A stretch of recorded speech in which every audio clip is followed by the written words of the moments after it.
Alors, donc Midem et Scoopit. Alors, bon, je vais passer rapidement sur ce slide-là qui me présente. Donc, juste pour la petite parenthèse, je suis en charge du marketing digital et des médias sociaux chez Readmidem. Readmidem, qui est-ce? En fait, Readmidem, c'est une marque qui se cache derrière des salons B2B premium. Donc, on a en charge l'organisation de certains salons. La marque en elle-même n'est peut-être pas très connue. Les salons, eux, le sont plus. On travaille sur 3 industries, le divertissement, l'immobilier et Internet. Le salon qui, à mon avis, vous parlera le plus, c'est le web qu'on a racheté en décembre dernier, donc ça fait un an. Voilà, mais on est aussi très présent donc, dans l'entertainment avec le Midem, donc le salon de la musique, et puis dans la télé, donc dans les contenus télévisuels avec MidTV, Midcom, donc des salons qui se passent à Cannes. Et enfin l'immobilier d'investissement avec le MIPIM, donc qui est un gros salon qui se passe aussi à Cannes. Donc en fait, on est en charge de salons B2B premium qui se passent dans des grandes villes, Paris, Londres, Cannes, Hong Kong, bientôt Shanghai. Enfin, voilà, ça se diversifie, c'est que des grandes villes. Notre mission, en fait, c'est la mission de Readmidem au global, c'est de créer un environnement vraiment idéal pour que l'industrie se rencontre et fassent du business ensemble. Par extension, donc le cœur de métier s'est déployé un peu sur les médias sociaux. On s'est dit il faut qu'on soit présent là où les gens socialisent, puisqu'ils socialisent offline sur nos salons, il faudrait qu'ils socialisent online.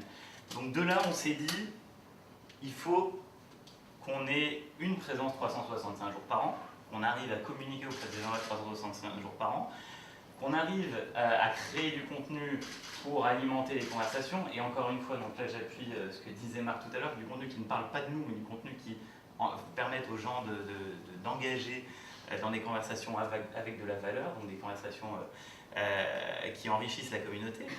Et puis, ce dont on s'est rendu compte assez rapidement, c'est que nos contenus, étant donné qu'on n'est pas une marque légitime pour créer du contenu, on est une marque qui est plutôt un porte-voix de l'industrie, on s'est vite rendu compte que ce qui avait le plus de valeur pour notre communauté, c'est notre lecture de la presse, c'est-à-dire essayer de voir un petit peu ce qui se dit bien, le relayer auprès de l'audience qui est notre industrie, et là on voyait qu'on avait un gros engagement derrière.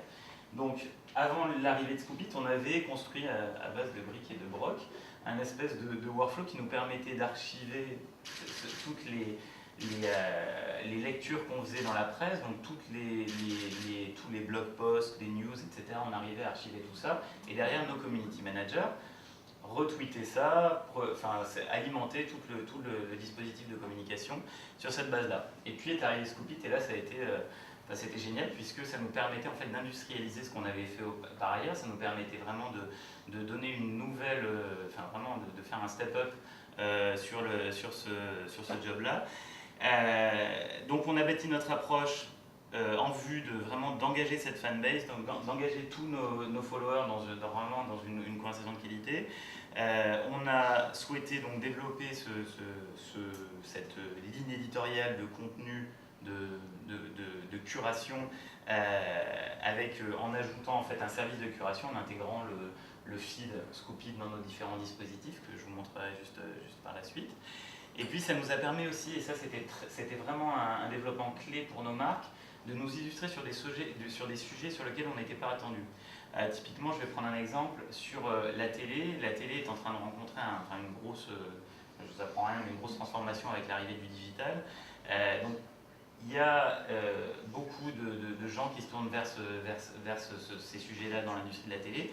Maintenant, nous, en tant qu'organisateurs événementiels dans une industrie qui est quand même assez, qui est quand même assez âgée, on a une notoriété assise, on a 25 ans d'ancienneté avec les salons de la télé. C'est assez difficile de se positionner sur des sujets d'anticipation, des sujets d'avant-garde. Donc en fait, l'outil Scoopit nous a permis en fait de créer du contenu autour de ça, d'attirer l'attention sur le fait que on garde l'œil sur ce qui se passe et ce qui va se passer dans le futur, et vous pouvez trouver des informations. Donc ça permet d'avoir un rôle d'évangélisateur au sein de notre industrie, et c'est vraiment très utile à ce point-là. Ce que vous voyez sur le côté, c'est une des intégrations qu'on a fait dans l'un de nos blogs. C'est le blog donc, de l'industrie de la musique, le Medium Blog. Et donc on a une page dédiée donc, qui est accessible depuis la navigation. Ça nous permet de mettre en avant tout ce travail qui est fait par les équipes de curation. Donc c'est une des intégrations que l'on fait.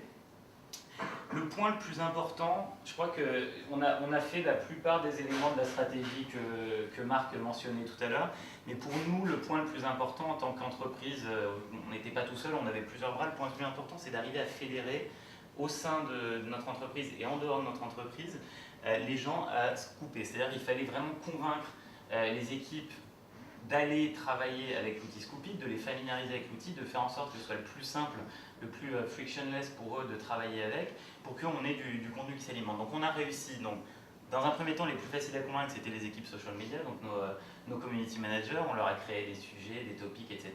Puis on leur a donné des comptes premium, ils étaient très contents. C'était pour eux, ça leur faisait vraiment gagner du temps.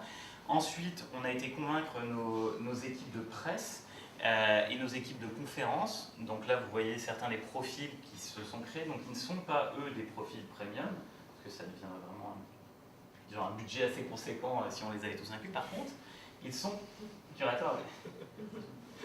Par contre, ils sont curateurs des différents sujets qu'on a là. Je fais une petite parenthèse là-dessus, c'est qu'on a aussi des contributeurs externes, donc on est allé chercher, en montant des partenariats avec soit des universités, là vous voyez 2 personnes de l'université de San Diego, mais on a aussi un partenariat avec l'ESSEC, où des gens viennent contribuer sur des sujets clés.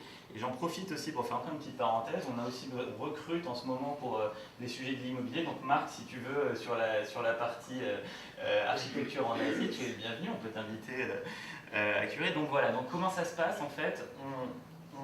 On échange donc avec ces personnes-là qui sont, en l'occurrence dans ce cas-là, des étudiants dans les universités sur des sujets clés pour nous. On leur donne accès en curation sur des sujets que l'on crée.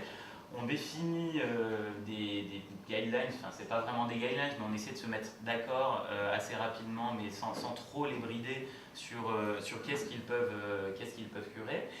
Et derrière, l'output en fait de tout ça, à l'issue de tout ça, qu'est-ce qu'on en tire? En fait, on tire pour nos community managers des sujets, des contenus qui sont triés donc, par des gens qui sont des experts de leur industrie. Et ça nous sert dans un premier temps pour créer des mashup blog posts. Donc c'est la partie comment est-ce qu'on ajoute de la valeur justement à cette curation. C'est nos community managers qui prennent du temps. Alors c'est pas tous les jours qu'on fait ça, c'est une fois toutes les semaines, une fois toutes les 2 semaines, où en fait le community manager va aller regarder les différents sujets que les gens ont poussés, que donc la communauté interne a poussé, et va aller voir ceux qui ont eu le plus de succès, ceux qui ont bien marché, et comme ça va pouvoir faire lui-même son espèce de revue de presse web et en faire un blog post. Ensuite, on a effectué une intégration dans Facebook, donc dans un onglet Facebook et dans nos blogs. Donc ça permet là d'amener un petit côté service où les gens peuvent aller lire notre curation sur ce dispositif-là. Ensuite, j'ai mis quelques exemples de tweets qui sont utilisés donc, qui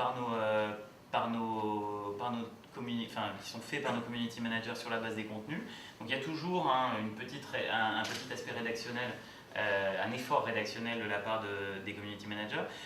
Depuis quelques temps, c'est une évolution assez cruciale pour nous, ça paraît peut-être rien pour vous, mais on a aussi des contributeurs qui ne sont pas les community managers, qui vont aller tweeter sur les comptes quand ils trouvent un contenu intéressant. Donc c'est la presse et les conférences qui prennent la parole directement sur les comptes de la marque, ce qui permet en fait d'avoir un effort vraiment collectif sur la base de l'outil Scoopit. Et puis le dernier point, donc la newsletter, enfin c'est pas le dernier point, il y a encore d'autres illustrations mais je ne les ai pas tout mis là.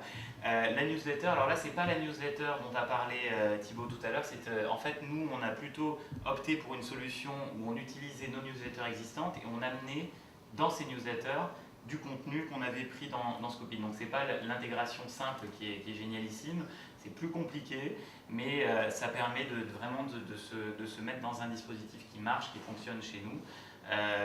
On ne perd pas de tête la fonctionnalité newsletter qu'on aimerait bien lancer dans les mois à venir. Donc voilà, donc d'autres intégrations, juste que je n'ai pas mis en screenshot ici. On a en particulier une intégration récente qui m'a paru très intéressante, c'est la presse qui a fait sa propre revue de presse des mentions de nos marques autour d'un événement et qui a créé un sujet pour ça. Et le sujet ensuite est intégré dans nos sites corporate, ce qui permet en fait de faire, là c'est très égocentrique donc c'est pour ça que je ne l'ai pas mis ici, mais c'est une utilisation qui est utile pour nous parce que ça permet en fait d'envoyer à notre réseau de journalistes, voilà, si vous voulez, voilà, la revue de presse. On a aussi une autre exploitation intéressante, en fait c'était sur le dernier slide, donc je vais en parler ici. Quelques chiffres à propos de l'utilisation. Nous, notre premier objectif, c'était d'alimenter notre dispositif de communication en contenu. Donc ça, c'est vraiment une mission réussie, puisqu'on a 5500 articles qui ont été scoopés depuis l'existence de nos comptes sur Scoopit. Ça fait, je crois que c'est depuis juin de l'an dernier qu'on a fait ça, donc avec une vingtaine de collaborateurs, 5500 articles scoopés. C'est vraiment un succès. L'autre succès qui pour moi, enfin, dont je suis particulièrement fier, c'est le fait qu'il n'y a pas eu de baisse de régime. Donc, dans ce genre de sujet, c'est assez difficile de maintenir un niveau d'engagement et de régularité de publication. Je crois que Marc avait un slide assez brillant là-dessus sur le fait qu'il faut être assez régulier et constant sur le volume d'articles scoopés et puis de l'utilisation qu'on en fait. Là, on a aussi une grosse régularité. C'est lié, en fait, je pense, en particulier au fait que les utilisateurs sur le modèle qu'on avait choisi ont leur propre profil sur Scoopit, ils se créent eux-mêmes leur propre notoriété. Donc en fait, il y a un côté égo, étant donné qu'on on a des collaborateurs de la presse, des collaborateurs de la presse et des conférences, qui ont leur propre profil et qui ont 10 000, 15 000 vues, donc ce qui ne représente pas grand-chose, mais dans notre industrie B2B, c'est assez important.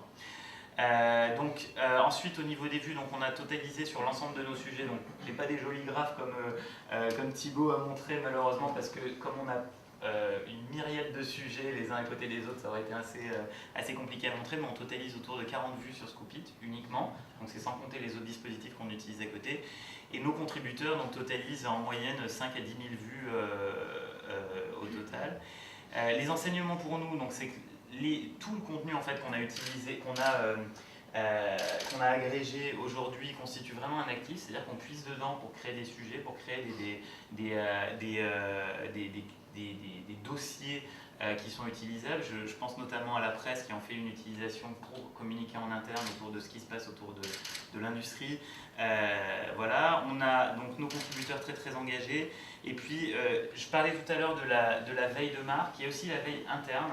Et c'est un tournant assez intéressant pour nous, c'est-à-dire que l'outil n'est plus utilisé uniquement en externe, mais aussi en interne par les différentes équipes pour communiquer auprès des forces commerciales sur les différents sujets importants de l'industrie, pour communiquer auprès du management sur les sujets clés et stratégiques pour l'industrie. Donc il y a toute cette effervescence en interne, donc qui ne se voit pas en externe, mais qui est très très importante.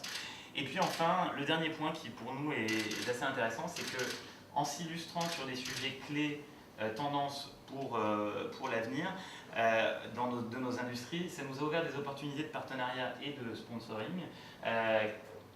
Typiquement, l'exemple que j'ai en tête, c'est le partenariat quadripartite où on a donc notre salon MIPIM, donc de l'immobilier d'investissement, qui a monté un partenariat avec l'ESSEC et l'université de San Diego et une autre université en Angleterre dont le nom m'échappe en ce moment, mais donc l'idée a été de monter avec ces gens-là un partenariat pour qu'eux nous amènent du sujet et que derrière nous on leur donne de la visibilité. Donc là, alors vous ne le voyez pas très bien, mais sur les différents sujets qui sortent ici, c'est l'effet du screenshot, hein, mais chacun des contributeurs qui apparaît ici a son profil.